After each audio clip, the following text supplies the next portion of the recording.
محمد والے محمد صلوات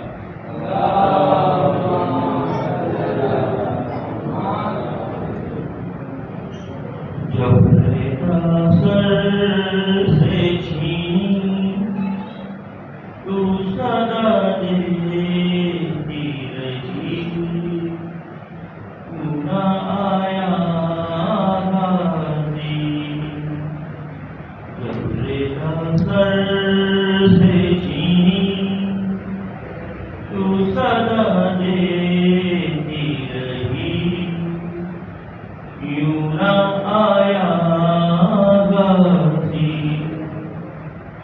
یہ تمہیں بھی تھی خبر دختر خیر البشر میں اٹھا سکتا نہیں حکم شبیر پہ سر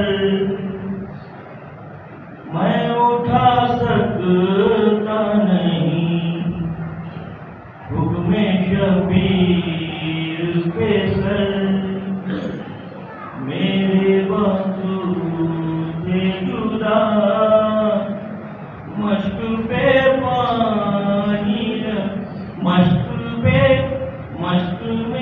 مشق سے پانی بہا آ گئی مجھ کو حیا یوں نہ آیا غازی جب تیرا سر سے چھینی تو صدا دیتی رہی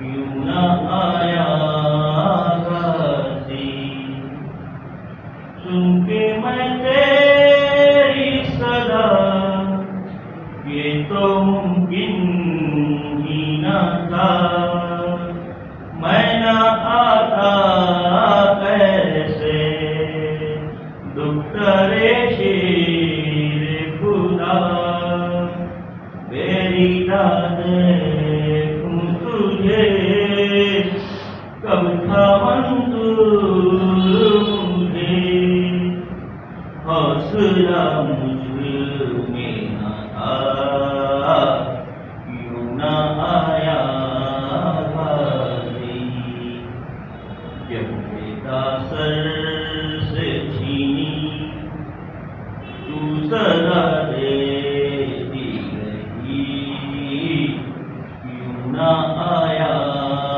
غازی میرا چلی تھا بدن پیر تھے مثل کفن خون سے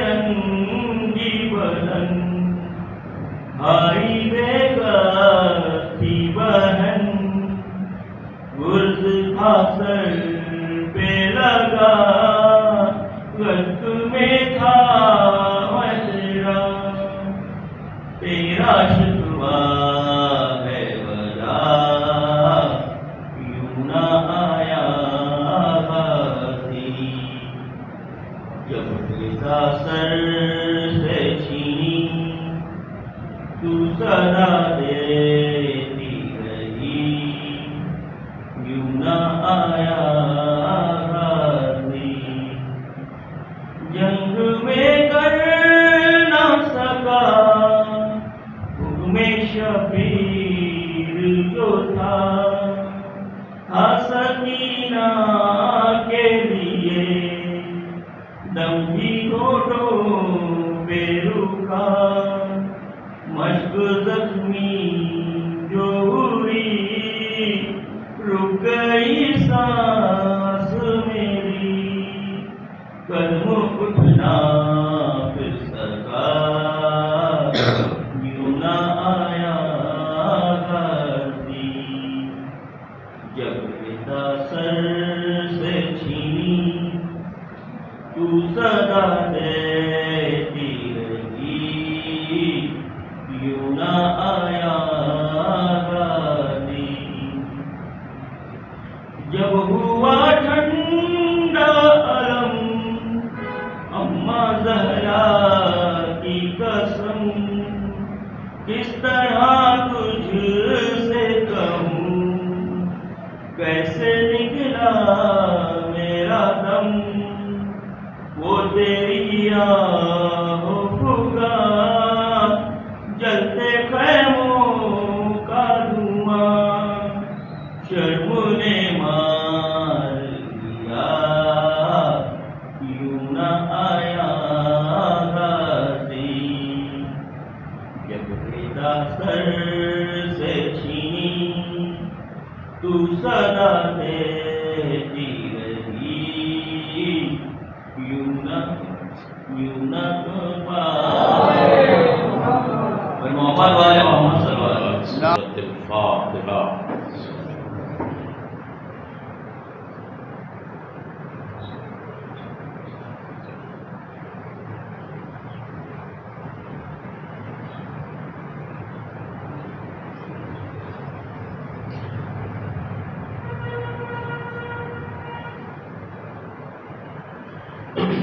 لا حول ولا قوة إلا بالله العلي العظيم.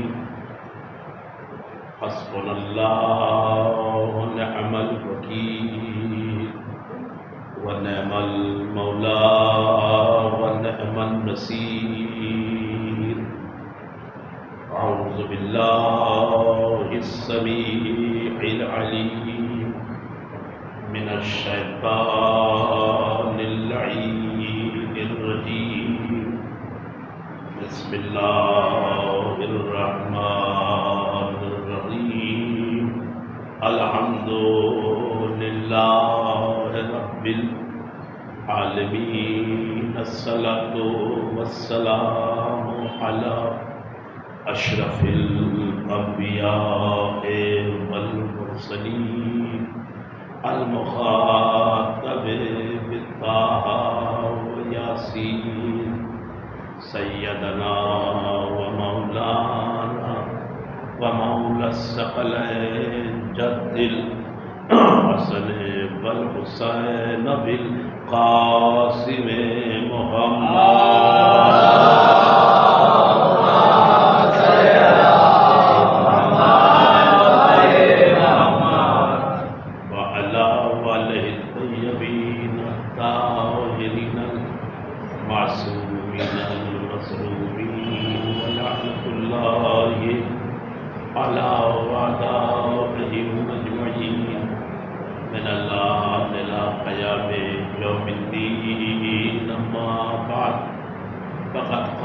سبحانه تبارك وتعالى في القرآن المجيد والفرقان الحميد. الله قوله الحق. بسم الله الرحمن الرحيم. إنا علينا للهدى وإنا لنا الآخرة وللأولى. صلى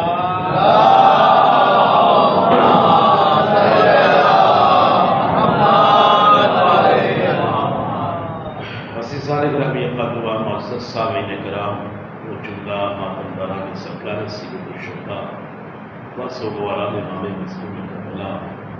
عشرہ محرم کی آج یہ 8ویں تاریخ اور ہماری اور آپ کی یہ 8ویں ملاقات اور پہل ذکر محمد والے محمد علیہ السلام ہونے جا رہی ہے. میں مسلسل اس سائے مبارکہ کی تلاوت آپ حضرات کے سامنے کر رہا ہوں کہ جس میں پروردگار عالم یہ اعلان کر رہا ہے کہ انا علینا للہدیٰ، بے شک ہدایت کی تمام ذمہ داری کا صبح قیامت ہماری ہے اور بعد از قیامت آخرت کے تمام مرحلوں کا بھی ذمہ دار میں.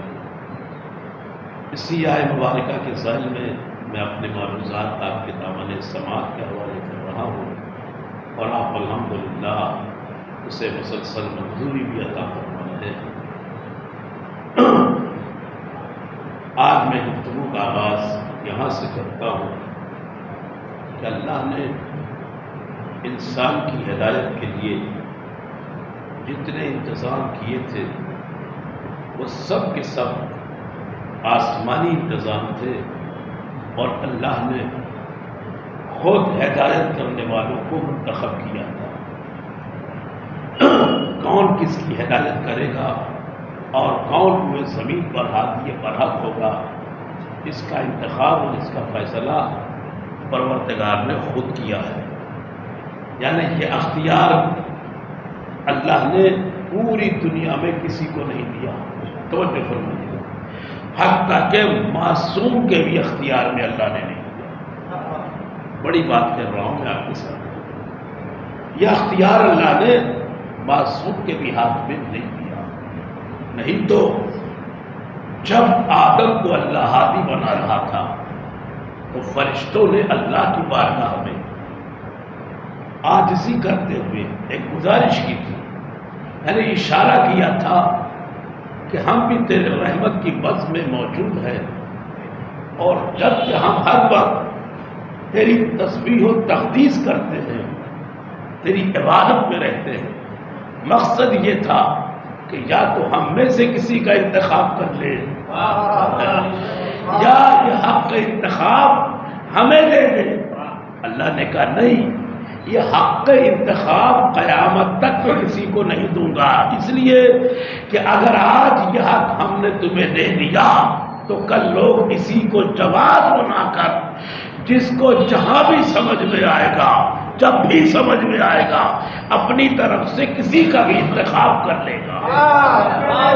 ایک سلوات میں شاہ فرمائے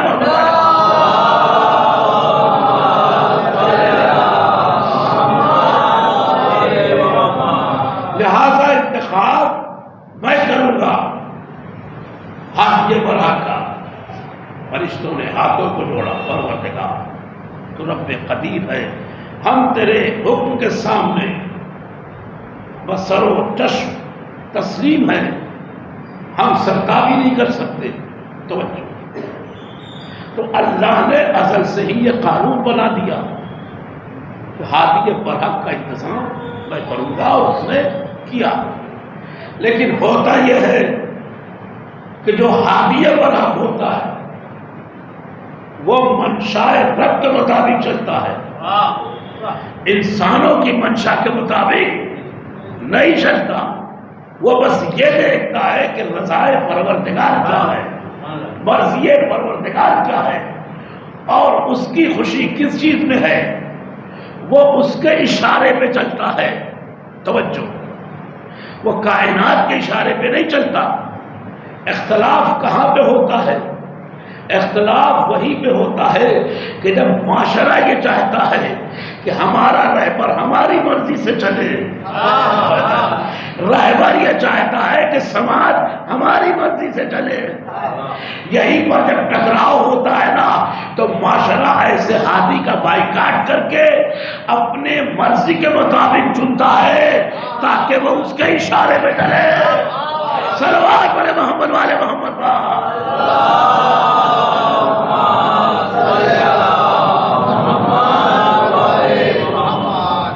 تو فرمانے تو یہ معاشرہ یہ چاہتا ہے، لیکن اللہ کچھ اور چاہتا ہے۔ اللہ کیا چاہتا ہے کہ جو میری طرف سے ہادی مقرر ہوگا روئے زمین پر تو وہ میرا پابند ہوگا، میری مرضی کا پابند ہوگا، اس سے کسی بھی طرح کا کوئی ایسا عمل ظاہر نہیں ہوگا کہ جس کا برا اثر سماج پر پڑے یا معاشرے پر پڑے یا انسانیت پر پڑے۔ وہ انسانیت کی تعمیر کرے گا، انسانیت میں تخریب کو نہیں پھیلائے گا۔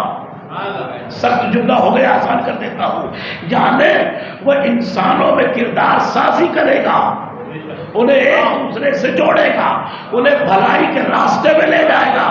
وہ یہ نہیں دیکھے گا کہ یہ امیر کا دسترخوان ہے لہذا وہاں جانا ضروری ہے، اور یہ غریب کا دسترخوان ہے وہاں جانا ضروری نہیں ہے۔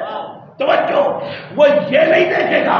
اسی لیے تو آپ خطبہ پڑھے جناب امیر کا، آپ نے جتنے بھی عمال مقرر کیے ان کو تاکید کی خبردار، میں علی ابن ابی طالب یہ کبھی نہ سنوں تم کسی رئیس کی دعوت میں گئے تھے، کسی امیر کی دعوت میں گئے تھے، کسی صاحب زر و مال کی دعوت میں گئے تھے، تم کسی صاحب شان و شوکت کی دعوت میں گئے تھے.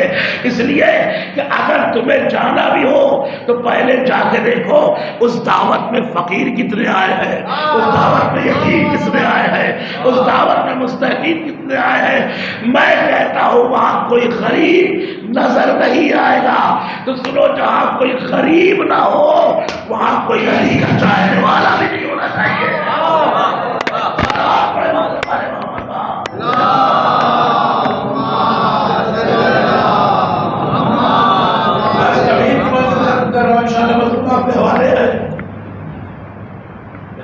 فرمایا کسی ایسے دسترخوان میں آیا کیونکہ ہوتا ہی ہے دنیا بھی خان اور دنیا بھی نماز. ابھی شہر میں آپ میں کوئی نیا ڈی ایم آ گیا تو جتنے بھی امیر لوگ ہیں، بزنس مین ہیں، پولیٹیشین ہیں، بڑے بڑے لوگ اس کی دعوت ہے تاکہ تعلقات مینٹین ہو جائے. اور جب تعلقات مینٹین ہو جائیں گے تو وہ ہماری تمام کمیوں پہ پردہ ڈالے گا، ہماری تمام غلطیوں کو نظر انداز کرتا رہے گا. تو یہ دنیا کا قانون دنیا کا دستور ہے، مگر اسلام کا قانون الگ ہے. اللہ کی طرف سے جو ہادیہ برات ہوتا ہے اس کا طریقہ کار الگ ہوتا ہے. وہ کسی امیر کے دسترخوان کی شان نہیں بنتا، بلکہ وہ فقیر کے پہلو میں بیٹھ کر یہ کہتا ہے کہ پروردگار گواہ ہے نا کہ فقیر کے پہلو میں بیٹھا ہوا ہے. سوال پڑے محمد والے محمد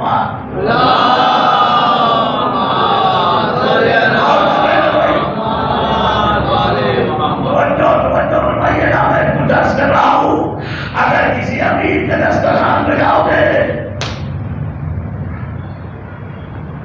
تو اس سے تمہاری شان بڑھے گی.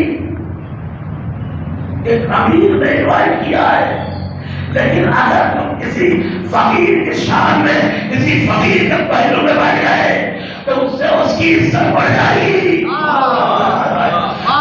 اللہ کا عادی ہوتا ہے وہ ایسوں کی عزت بڑھاتا ہے، اپنی عزت نہیں بڑھاتا. توجہ، وہ سماج میں ایسے لوگوں کی عزت بڑھاتا ہے جو سماج میں کچلے ہوئے لوگ ہیں، کمزور لوگ ہیں، غریب لوگ ہیں، انہیں جینے کا حوصلہ دیتا ہے. بس یہی بات تھی کہ دنیا سے یہ برداشت نہیں ہو رہا تھا، دنیا سے یہی برداشت نہیں ہو رہا تھا. جو امیر تھے وہ چاہتے تھے ایسے امیروں کو بلایا جائے. امیروں کی بات میں فقیر نہیں ہونا چاہیے، یہ ان کے لیے اصل شان ہے. اگر امیروں کی بات میں کسی غریب کو لا کے بٹھا دیا جائے تو وہ اپنی توہین سمجھتے ہیں، یہ ہماری توہین ہے. مگر جو آگے برات ہوتا ہے وہ ایسا نہیں کرتا. توجہ، سارے اختیار رہتے ہوئے بھی جو کی سوکھی روٹی گھٹنے سے توڑتا ہے تاکہ سماج کے فقیر اور غریبوں کو یہ احساس نہ ہو کہ ہمارا امیر تو مرغ مسلم کھا رہا ہے اور ہمیں سوکھی روٹی بھی میسر نہیں ہے. ابھی نے چوکی سوکھی روٹی کھا کر امت کے غریبوں کو حوصلہ دیا کہ دیکھو جب میں امیر ہو کر یہ روٹی کھا سکتا ہوں.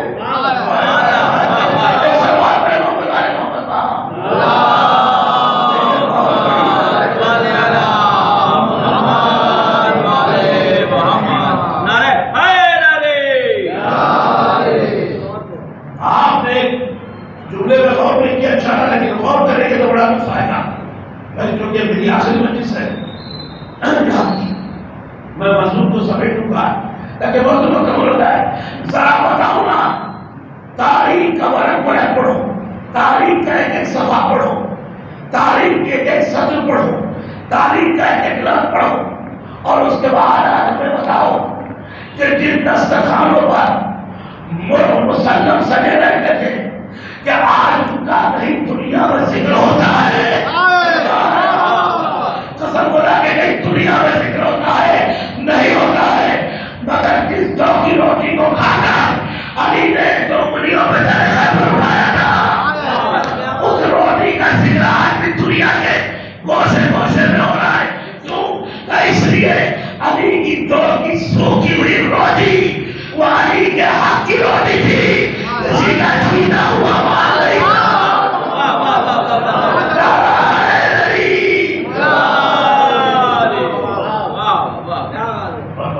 کسی کا چھینا ہوا مال نہیں تھا. تو خالی کو ہاتھ ڈھونڈ کر دبا کر روک کر وہ روٹی نہیں بنائی.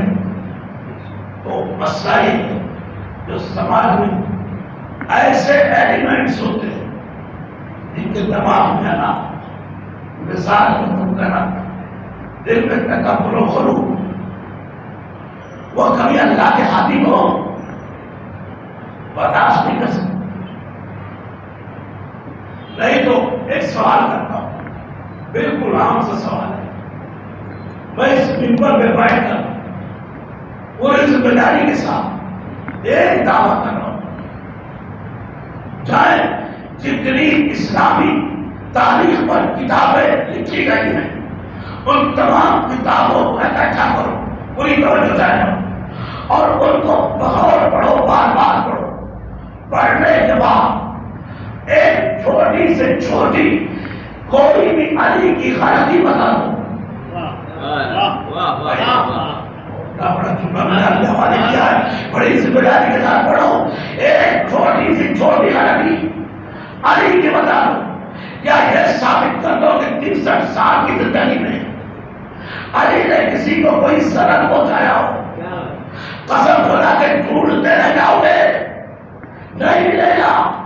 تو جب علی نے کسی کو تکلیف نہیں پہنچائی, علی نے کوئی غلطی نہیں کی, تو کیا وجہ تھی کہ پوری امت نے علی کا ساتھ چھوڑ دیا؟ بھائی کچھ تو بات ہے, ساری امت نے علی کا ساتھ چھوڑا, علی کے در سے دور ہو گئے اور علی کسی کو بلانے بھی نہیں گئے. اگر چھوڑ رہے تو چھوڑ دو, مگر سوال ہوتا ہے نا کہ جو انسان شرافت میں سب سے افضل ہو, علم میں سب سے اعلیٰ ہو, حکمت میں سب سے بلند ہو, کردار میں سب سے پاکیزہ ہو, شجاعت میں سب سے بہتر ہو, سخاوت میں بے مثال ہو, تمام کمالات میں ناسوال ہو, اللہ اکبر, صاحب جلال ہو, صاحب جمال ہو, صاحب جمال ہو, اس انسان کو دنیا نے چھوڑا دو. میرا سوال ہی جواب ہے, دنیا نے کیوں علی کو چھوڑا؟ ایک سوال کر رہا ہوں میں, آپ کی عدالت میں ایک مقدمہ دائر کر رہا ہوں, فیصلہ آپ کریں علی کو کیوں چھوڑا. یہ کوئی اور نہیں بتائے گا, علی یہ بتائے گا کہ علی کو لوگوں نے کیوں چھوڑا. توجہ, علی ہی بتائے گا میرے مولا لوگوں نے کیوں چھوڑا. بس سنو, لوگوں نے چھوڑا کیوں یہ نہیں بتاؤں گا, اور قمر نے کیوں نہیں چھوڑا, سلمان نے کیوں نہیں چھوڑا, ابو ذر نے کیوں نہیں چھوڑا یہ نہیں بتاؤں گا. دنیا نے مجھے یہ اس لیے چھوڑا کہ جو کہ دنیا چاہتی تھی کہ علی ان کے جیسا بن جائے, ان کے جیسا بن جائے, مگر میں علی چاہتا تھا کہ امت علی جیسی بن جائے. مجھے ان جیسا بننا نہیں تھا اور مجھے ان کے جیسا نہیں بننا تھا. صلوات پڑھو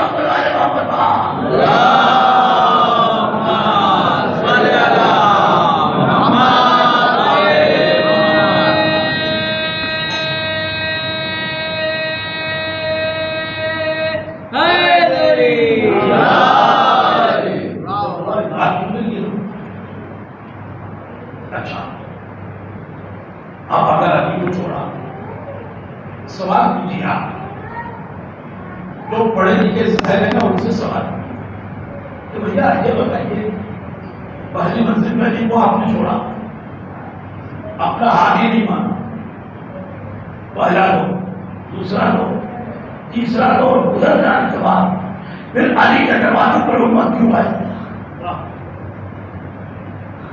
اگر علی پہلے آکار نہیں تھے تو اب کیسے آکار بن گئے؟ علی تو وہی تھا نا, علی میں کوئی بدلاؤ تو نہیں آیا تھا نا. تو علی تو وہی تھا تو 25 سال پہلے تھا، 25 سال بعد وہی علی تھا. تو جب پہلے مرحلے میں علی کے پاس نہیں آئے تو بعد میں چوتھے مرحلے میں کیوں آئے؟ توجہ کیوں آئے علی کے پاس؟ عجب کمال ہے، امت علی کے پاس آئی ہے، علی امت کے پاس نہیں گیا.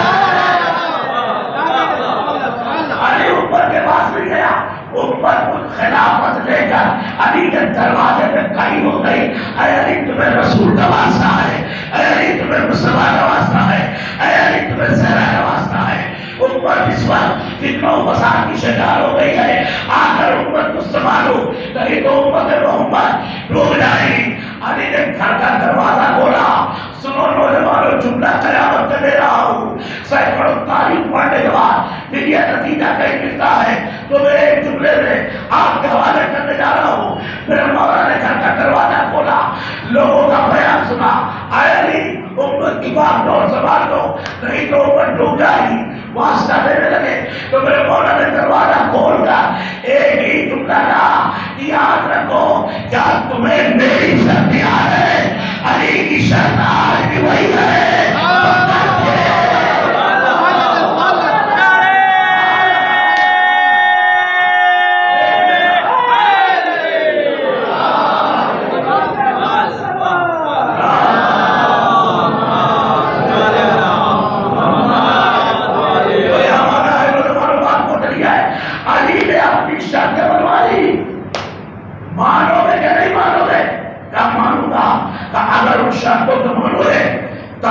تمہاری خلافت کو قبول کرے گا، نہیں تو یہ خلافت علی کی نگاہوں میں اس پھٹی ہوئی چوٹیوں سے بھی زیادہ قیمتی ہے. شرط یاد ہے، یاد ہے. اگر مانتے ہو تو ٹھیک ہے، شرط منوائی. مگر کہیں ایسے ملتا کہ امت نے بھی علی کے سامنے کوئی شرط رکھی ہو. کیا سنتا ہے؟ امت نے بھی کوئی شرط رکھی ہو. نہیں، علی نے خلافت لی بلا شرط، اپنی شرط رکھی. امت نے کوئی شرط نہیں رکھی. کیوں؟ اس لیے کہ اگر امت بھی شرط رکھتی، علی بھی شرط رکھتے، دونوں کی منظوری سے اگر حکومت بنتی تو پھر وہ گٹھ بندھن کی سرکار ہو جاتی.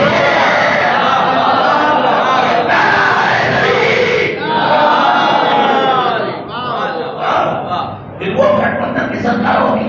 علی نے کہا نہیں، مجھے ایسی سرکار نہیں چاہیے، ایسی حکومت نہیں چاہیے. میری شرط تمہیں ماننی پڑے گی. کیا شرط ہے؟ دیکھو سنے، راز بول رہا ہوں. عداوت، دشمنی، وہ نفرت کی وجہ کا شرط سننے کی. میں صرف اور صرف قرآن اور سنت رسول پر عمل کروں گا. باقی کوئی کچھ بھی ہو میں ان کی سنت پہ عمل نہیں کروں گا. ارے بھیا کسی کو تو کہنا چاہیے یاری ان میں سے کسی ایک کی سنت تو مانے. سلوات پڑھے محمد والے محمد پاک.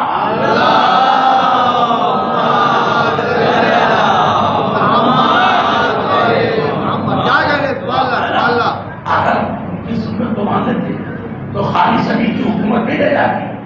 تو صرف رسول کی سنت ہوگی اور قرآن. علی اسی پر عمل کرے گا، اسی سے فیصلہ کرے گا. منظور کیا. منبر وہی جس پر علی سے پہلے لوگ بیٹھ کر اتر گئے،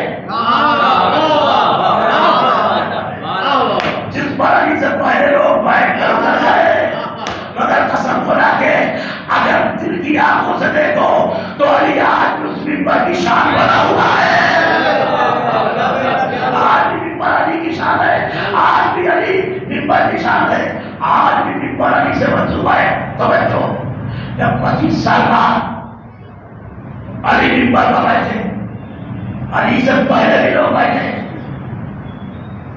جنہیں امت نے علی بنایا تھا.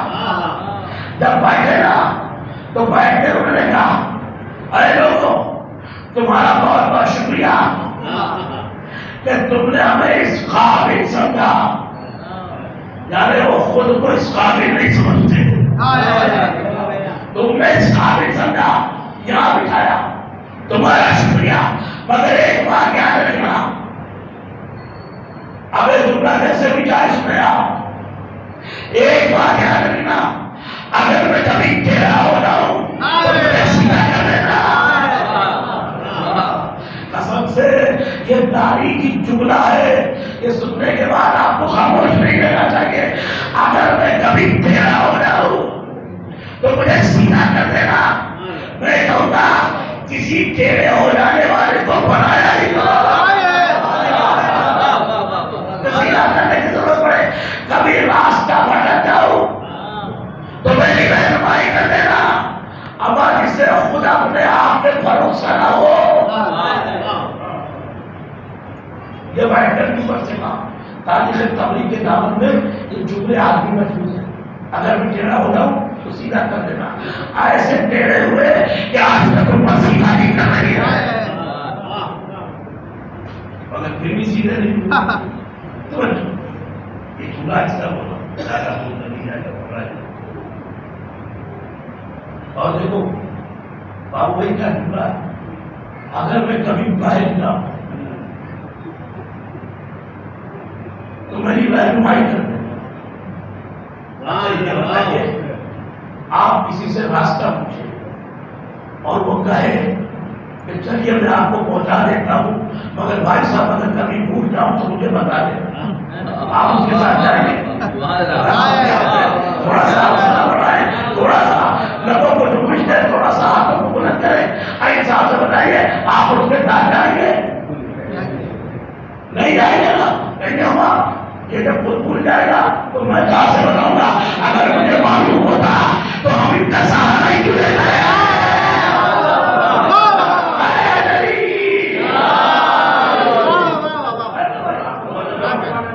ٹیڑھا ہو جاؤ تو سیدھا کر دیں، بھول جاؤ تو مجھے یاد دینا۔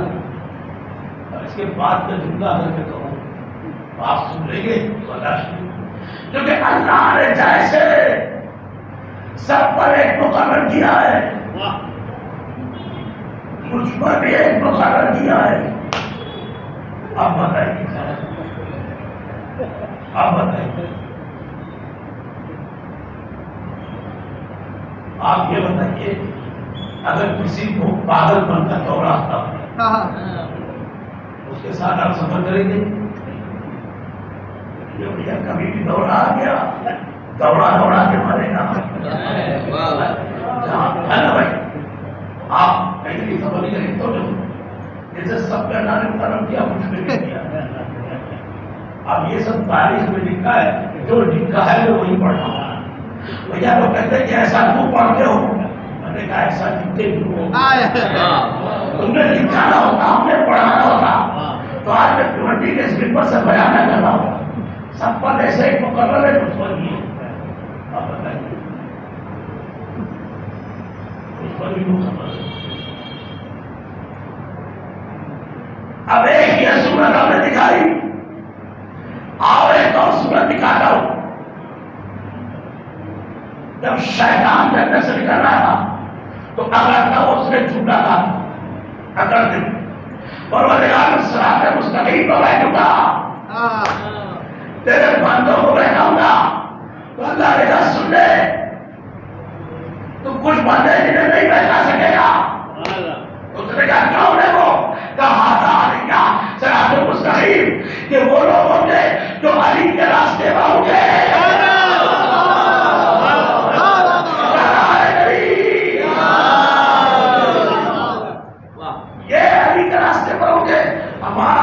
جب علی کے راستے پر شیطان نہیں جا سکتا تو علی معلوم کا کہاں سے جائے گا؟ اور یہاں کیا جا رہا ہے؟ ایک مقرر ہے، یہ آپ نے سن لیا، اسی دن پر پتہ نہیں ہے آخری سینے میں بیٹھے جہاں رسول بیٹھتے تھے،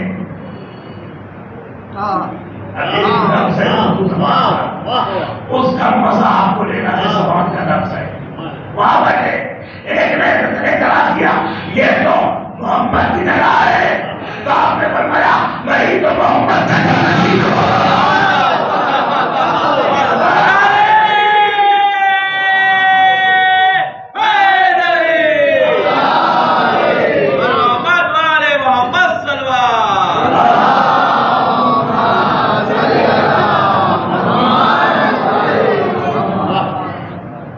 عشق و محبت نہ بیٹھے ایک چاہنے والا سے علی خوش ہو گیا، کہتا یا علی آج تم نے ممبر کی شان بڑھا، آج اس کو عزت مل گئی، آج اس کی عظمت تم نے بڑھا۔ علی یہ ممبر آج تک سونا پڑا ہوا تھا، آج یہ مزین ہو گیا، تم نے قدم رکھ دیا ہے، اس کا رتبہ بڑھ گیا، اس کا مرتبہ بڑھ گیا۔ سنو، علی وہ نہیں ہے جو ممبر سے اپنی شان بڑھا ہے، علی وہ ہے جو بیٹھ کر ممبر کی شان بڑھا دے۔ جو بچوں کے ساتھ چاہنے والے ہوتے ہیں مولا سنو، علی بیٹھے بیٹھ کے علی کا الحمدللہ الذی قد رجع کو الى مکان تمام تعریف صلاح کی ہے، جس نے حق کو اس کے مرکز پر واپس کیا۔ خطیب نہج بلاغہ، خطیب ممبر سرور خالق نہج بلاغہ، فساد و بلاغت کا آسمان میرا مولا کہتا ہے قد رجع الحق الى مکانہ، تمام تعریف اس خدا کی ہے کہ جس نے آج حق کو اس کے مرکز پر واپس پہنچایا۔ اس کا مطلب یہ ہے کہ اس سے پہلے جو تھا وہ حق نہیں تھا، جو تھا وہ حق نہیں تھا۔ علی نے اللہ کی بات خطبہ دے رہے تھے، خطبہ دے رہے دوران خطبہ ابراہیم کو لکھا، چاہے صحیح وہ بولا نبی کا جانشین علی کا خاموش ہو جا پائے گا، تجھے علی کے علم کا اندازہ نہیں ہے، کہتا ہے علی یہ میرے سوال کا جواب نہیں ہے۔ علی نے کہا اگر مجھے تیری نسل کا احترام نہ ہوتا تو میں ابھی نہیں بیان کر دیتا۔ سلوات پڑھے محمد والے محمد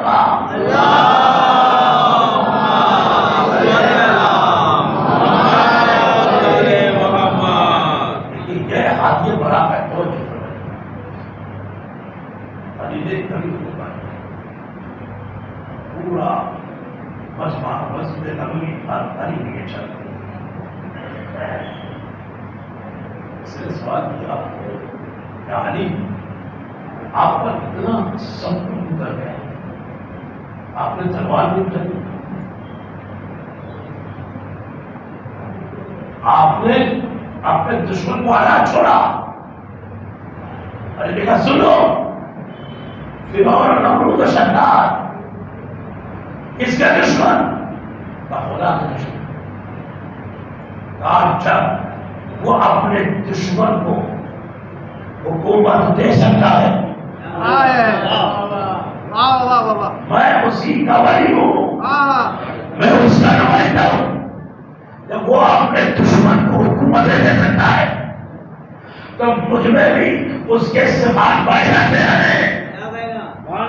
میں نے بھی اپنے دشمن کو آزاد کر دیا، حکومت چھوڑ کے کچھ نہیں کہا تو اس لیے کہ اگر کل میں حکومت کے لیے تلوار اٹھا دیتا تو آج دنیا علی کے سامنے بیٹھے ہوئے نہ ہوتے، تو اس لیے کہ دنیا یہ کہتی کہ علی کو بھی حکومت کی طرف تھی، اس لیے حکومت کے لیے علی نے تلوار اٹھائی۔ علی کو حکومت کی ضرورت نہیں ہے، ارے جو علی خیرات میں سلیمان کی حکومت دے دیتا ہو،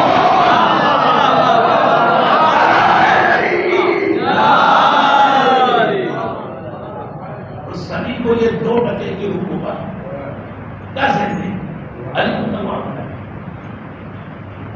علی نے کہا یہ تلوار اٹھائی، چاہتا تو میری اشارے میں، لیکن آپ دیکھیں ابھی علی کی حکومت بنی چلتی ادھر بغاوت شروع ہو گئی، کہا شام جو فقیر شام تک میں بیٹھا تھا وہ اندر بنا تھا، علی نے اسے خط لکھا کہ اب میں خلیفہ ہو گیا ہوں. تو وہ جس نے گورنر بنایا تھا وہ مر گیا. اب تمہیں کوئی حق نہیں ہے گورنر لکھا, میں تمہیں معذور کرتا ہوں. اس نے کہا میں معذور نہیں رہوں گا, تو ایسا ہی گورنر بنا رہوں گا. شام کے لوگوں کو بہکا کر زبردستی اپنی بائک رہی.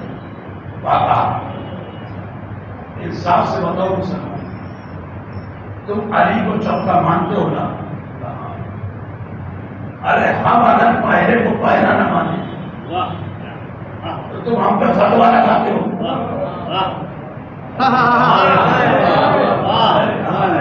تھوڑا سا جانتا ہے جو تمہارا بیداروں کا سنیں. اگر ہم پہلے کو نہ مانے دوسرے کو نہ مانے تو ہم پہ فتوا لگاتے ہو, راضی ہو گئے, کافی ہو گئے, دلی ہو گئے, فلاں ہو گئے, ٹمک ہو گئے. تو کا اس لیے کہ یہ ان کو نہیں مانتے. تو بھائی چار میں سے قریبی تو ہے نا. اگر ہم پہلے کو نہ مانے تو تمہاری نظر میں کافر, تو پھر تو چوتھے کو نہ مانے.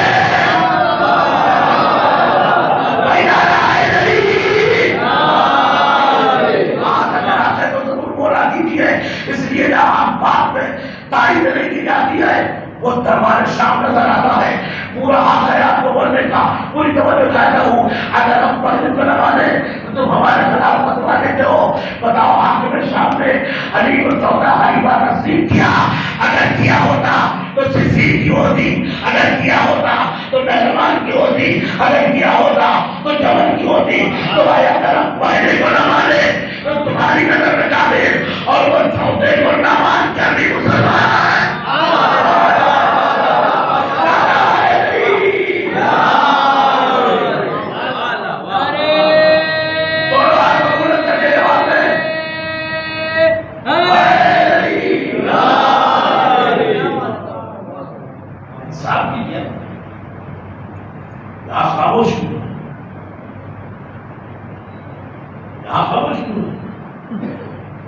یہ بتائیے مسلمان نہیں مانا, اس نے نہیں مانا. جب اس نے نہیں مانا تو آپ تو ہمارا کہنا مان جائیے, ہے نا؟ تسلیم نہیں کیا اس نے. اچھا آپ نے نام سنا بہت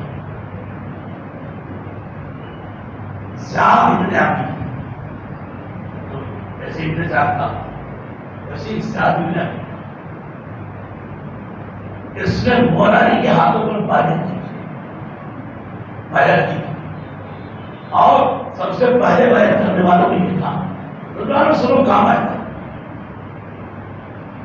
اور بہت علی نے بنتا تھا, علی کے قصیدے پر علی نے اسے بصرے کا گورنر بنا دیا. علی نے اسے بصرے کا گورنر بنا دیا. بصرے میں جا کر اس نے بصرے کو اپنے کنٹرول میں کیا, کیونکہ بڑا ہی چالاک, بڑا ہی تیز ذہن کا آدمی تھا. تو جب وہ بصرے بول گیا نا, آنکھوں کو کھولو یا سنو, تو پورے رات میں شام کو خبر ہوئی کہ صاحب ابن ابی کو علی نے گورنر بنا دیا, پورا بصرہ اس نے کنٹرول کر لیا. تو اس نے زیاد ابن ابی کو خط لکھا. لیکن علی کا بغض اور علی کی عداوت انسان کو کس حد تک گرا دیتی ہے. بالکل سست نہ ہوئیے گا, عشق علی کی گرمی سے مدد لیجیے اور اپنی جھکی پلکوں کو اٹھائیے, اپنے سر کو اٹھا کے علی کا ذکر سنا دیجیے. آپ ہی کو تو حق ہے سر اٹھا کے جینے کا بھی, سر اٹھا کے رہنے کا بھی.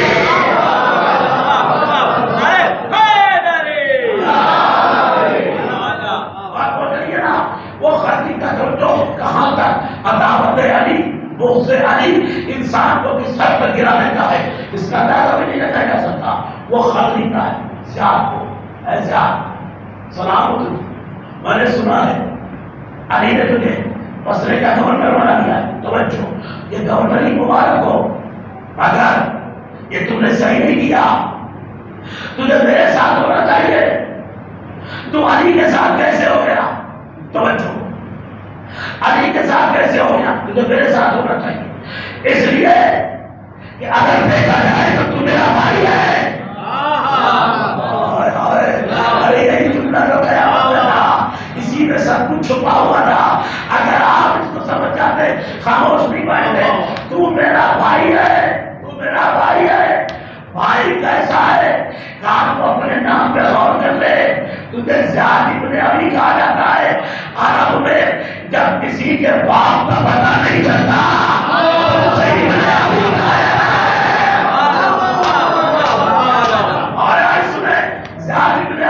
اپنے باپ کا بیٹا، باپ کا نام نہیں معلوم.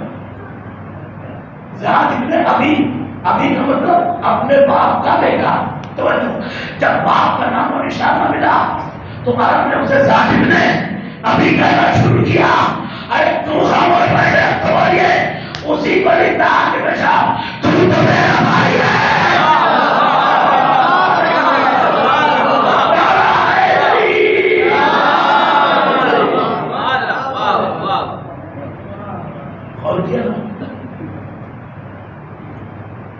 پتا نہیں ہم دونوں ایک ہی درخت کے پھل ہیں. بھائی خط جب پایا نا تھوڑا سا بہران حاصل تو ہوا.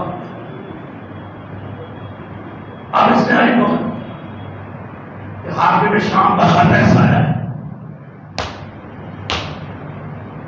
یعنی آپ کیا کہتے ہیں، جس کی تلوار 7 نسلوں کو دیکھ کے چلتی. اس علی نے جواب میں خط لکھا، ایسا جو تجھے اپنا بھائی کہہ رہا ہے اور تجھے اور خود کو ایک ہی طرف کا پھل کہہ رہا ہے. ذرا اس سے پوچھ تو صحیح اس طرف کی جگہ ہے.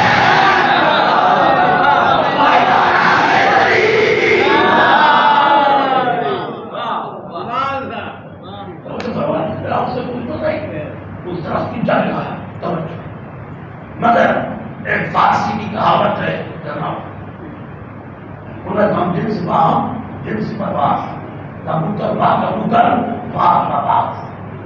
ہم جنس کے ہی ساتھ رہتا ہو جاتا ہے، لیکن کبوتر کبھی کوے میں نہیں جائے گا، کوا کبھی کبوتر میں نہیں جائے گا.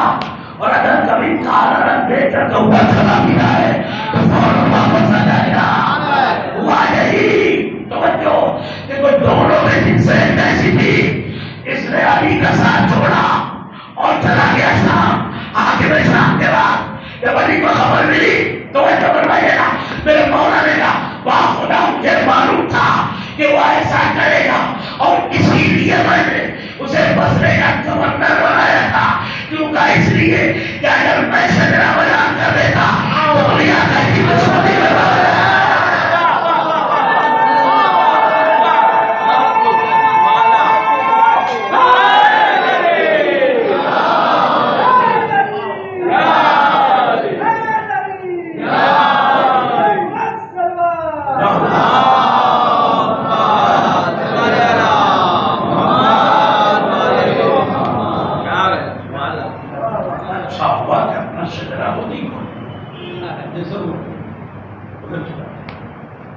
اب چونکہ دیکھیے وقت بڑھتا تھا، وفات پیغمبر کے بعد تو صحابی بہت برس گئے، وہ مدینہ چھوڑ کر شام چلے گئے.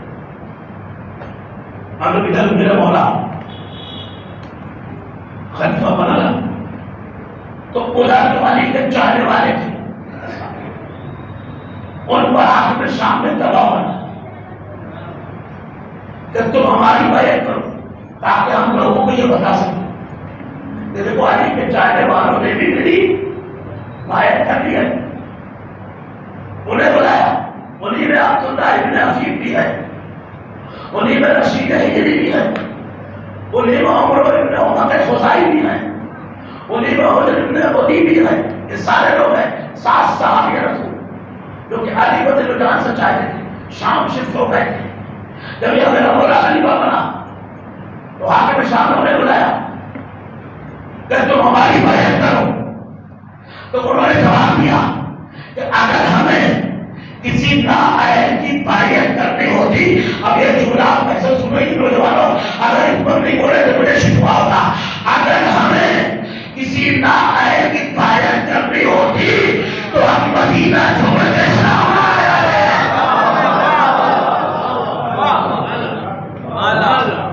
ہم مدینہ چھوڑ کے شام لائے ہوتے، تو اسی لیے تو چھوڑ کے آئے کہ ہمیں وہاں بیعت نہیں کرنے کی، اور یہاں تو کہہ رہا میں بیعت کروں، یہاں بیعت کریں ہو نہیں سکتا ہے، ہم بیعت نہیں کریں گے. ان 7 میں سے 6 کو بھیجا، رشید ہجری کو بلایا، تمہیں پتا نہیں عبداللہ ابن افیم کو بلایا. عبداللہ ابن افیم آنکھوں سے نابینا تھا، ایک جلوے گر لگ گیا تھا جس کو جیسے بنائی چلی. کمرے تمہیں اس لیے بٹھایا کہ 7 میں تمہیں کو کے پاس آپ کی بینائی نہیں ہے، کوئی سہارا نہیں ہے، خود سے کچھ کما نہیں سکتے. اگر تمہیں بیعت کر لو گے نا اتنا مالا مال بنا دوں گا کہ پوری زندگی عائش کرو گے. اتنا سنتا تھا. ایک مرتبہ عبداللہ ابن افیم علی کا غلام کہتا ہے حاکم شام تیری طبیعت تو ٹھیک ہے نا؟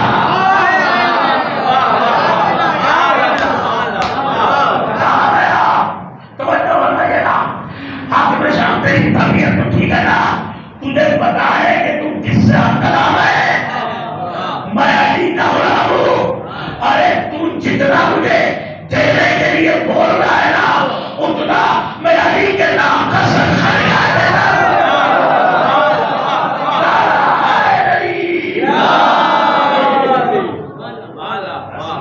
بس جواب سے وقت ملا گیا، غصے میں آیا. اسی لیے تو اللہ نے نابینا بنا دیا ہے. سنو میری بصارت گئی ہے، بصیرت نہیں گئی ہے. اردو زبان کا بہترین جملہ میں نے سمجھا کہ بصارت گئی ہے میری، بصیرت نہیں گئی ہے. میں کہیں بھی رہتا ہوں آج بھی علی کو اپنے دل کی نگاہوں سے حرمت دیتا ہوں. ہر وقت میں اپنے دل کی آنکھوں سے علی کو دیکھتا رہتا ہوں. کیا بات کر رہا ہے؟ اچھا اتنا علی کو چاہے کتنا مانتا ہوں. ہاں بات مجھے بتاؤ، تمہارا آقا علی قرآن کے آیت پڑھ کے کہتا ہے کہ اللہ اگر ایک نعمت لے لیتا ہے تو اس کے بدلے میں دوسری لے لیتا ہے. تو جاؤ اپنے علی سے پوچھو کہ اللہ نے تم سے آنکھوں جیسی نعمت لے لی، تمہیں بدلے میں کیا دیا؟ بھائی عبداللہ ابن افیم کہتا ہے علی سے جا کے پوچھنے کی ضرورت ہی نہیں ہے، علی نے ہمیں پہلے سے ہی بنا دیا ہے. علی نے پہلے سے ہی ہمیں جواب بتا کے پھر شام بھیجا ہے. تو کیا بات کر رہا تھا؟ کیا جواب دیا؟ تو یہ کہہ رہا ہے کہ اللہ ایک نعمت دیتا ہے، لیتا ہے، اس کے بدلے میں دوسرے دیتا ہے. اس نے میری آنکھیں لے لی، اس کے بدلے میں کیا دیا؟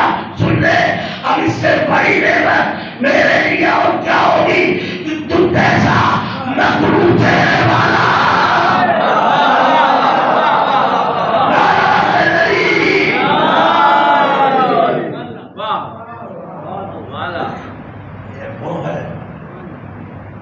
علی کے دسترخوان غلامی سے روٹیاں کھاتے تھے. یہ جہاد کے بڑا کے نشے قدم بچے جنہوں نے کوئی پرواہ نہیں کی. غرور حاکم شام کو اپنے عالمانہ جواب سے خاک میں ملا اور بتایا کہ علی والا کہیں بھی ہو اگر اکیلا بھی ہوتا ہے لاکھوں میں پانی ہوتا ہے، اس لیے وہ علی کا غلام ہوتا ہے. غرور کو خاک ملا. یہ سارا صحابہ جو شام میں اس نے اتنی بہتری سے قتل کروایا، آپ پیر کاٹے گئے، جس میں ٹکڑے ٹکڑے کیے گئے، مگر علی کی محبت میں انہوں نے سفر. سنو قسم خدا کی جب اور بنیادی کی لاش کے ٹکڑے کیے جا رہے اس وقت بھی زبان سے علی علی کی صدا آئی تھی اور یہ کہہ رہے تھے حاکم شام میرا خون کا ایک قطرہ علی کا نام لے کر پکارے گا تم کتنے بھی ظلم کر رہے علی کو ماننا نہیں چھوڑیں گے بتاتا ہو یہ عداوت کی بد ہوئی جاتی ہے کہ اتنا ظلم کرنے کے بعد بھی علی کو میں کیا کہ ظلم کرنے والے تھکے نہیں اور اسی کے نتیجے میں آپ حسین فاطمہ زہرا زمین کا نواسا کربلا کے مقدم میں نرغ اعلیٰ میں چلا ہوا ہے اسی کا بیٹا یزید تھا جس نے حسین کو قتل کرنے کے لیے 9 لاکھ لشکر دینا اللہ اکبر آج حسین نرغ اعلیٰ ہے دوستو 2 دن کے مہمان کربلا والے اور جتنا بھی ہونا ہو دل کھول کر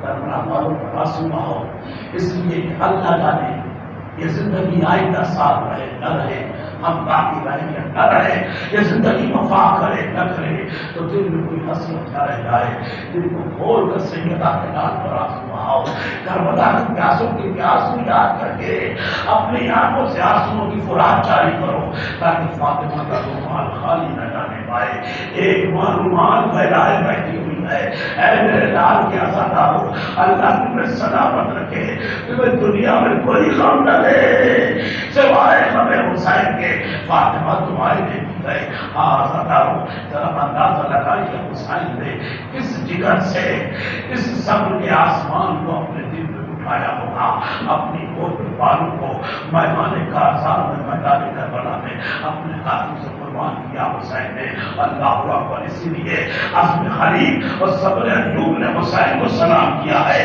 آئے حسین جوان کے سینے سے لہجے کی ڈالی نکالنا آسان نہیں ہے در خیبر اٹھانے سے کہیں زیادہ مشکل ہے صبر ایوب نے طواف کیا ہے صبر حسین کا اے حسین خون اصغر کو چلو میں اٹھا کے رکھنا یہ آسمان اٹھانے سے کم نہیں ہے اے حسین جواب عقیدے کی لاش کے ٹکڑوں کو اے ماں کے دامن میں سمیٹنا یہ آسان کام نہیں ہے جہاں پیا کے بھی سب چیخ اٹھے وہاں حسین اطمینان سے ٹھہرے رہے حسین نے کیسے کیسے امتحان دیے ہاں زادارو وہ بھی کم امتحان نہیں تھا کہ جب حسین کا صفحہ حسین کی خدمت میں آیا علم بردار حسینی عباس سے علمدار ہاتھوں کو جوڑ کر کھڑے ہو گئے آقا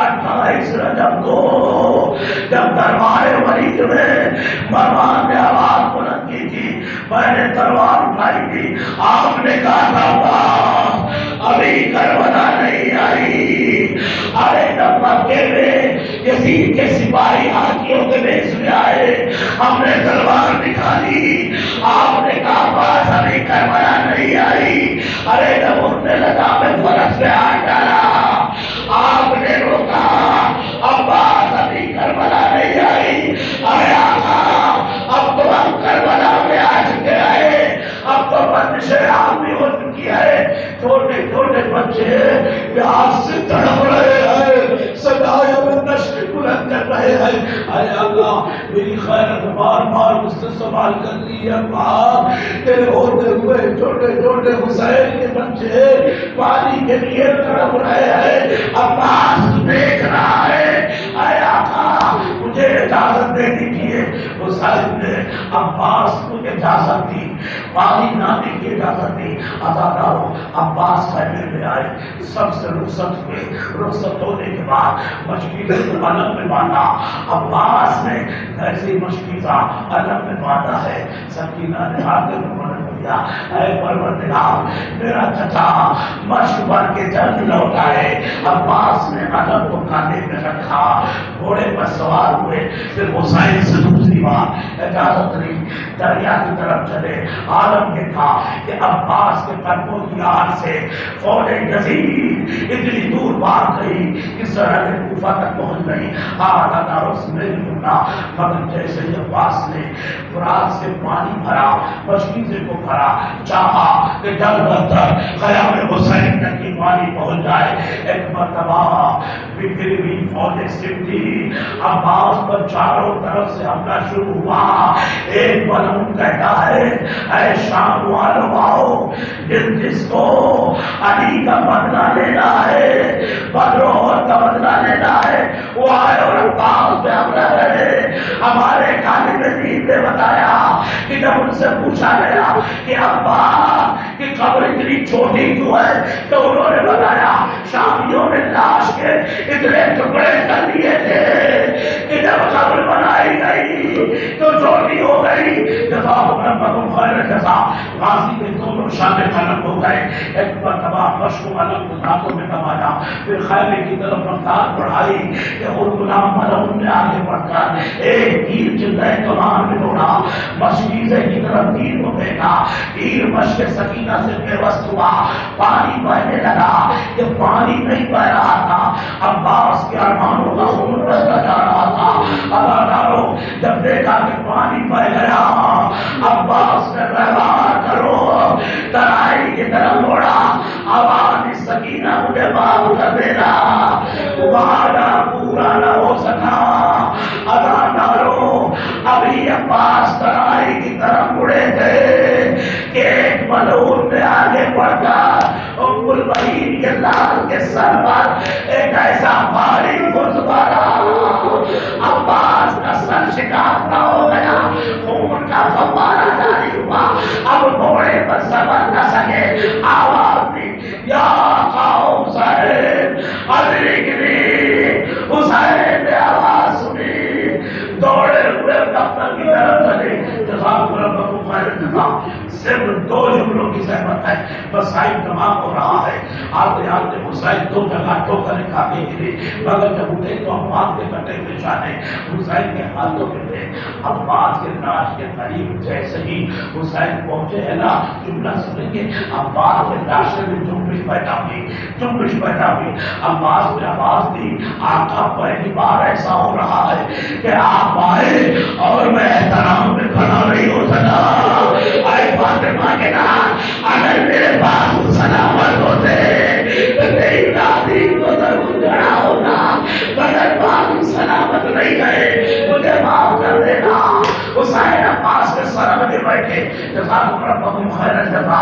آزادارو سر کو اپنی گود میں رکھا، عباس کو کیا بات ہے، کہا ایک آنکھ میں تین ہے، دوسرے میں خون ہے، اسے صاف کر دے۔ حسین نے رومال نکالا، خون کو صاف کیا، تیر کو نکالا، عباس نے اپنی آنکھوں کو کھولا، حسین کا چہرہ دیکھا، ایک جملہ کہا السلام علیکم یا ابا عبداللہ، السلام علیکم یا ابا فاطمہ الزہرا۔ اے فاطمہ کے نام میرا سلام قبول کر دے۔ حسین نے جواب میں سلام دیا۔ اس کے بعد حسین نے کہا عباس کوئی وصیت ہے؟ کہا بس اتنی وصیت ہے کہ میرا لاشا خیمے میں نہ لے جائیے، میں سکینہ سے شرمندہ ہوں، وعدہ کیا تھا مدینی سے پانی ضرور لے کر آؤں گا، مگر وعدہ پورا نہ کر سکا، بس سزا ہوں، میں زحمت تمام کر رہا ہوں۔ اب حسین نے کہا عباس میں نے آج تک اس سے کوئی خواہش نہیں، اے عباس اس غریب صحرا حسین کی ایک خواہش کو پورا کر دے۔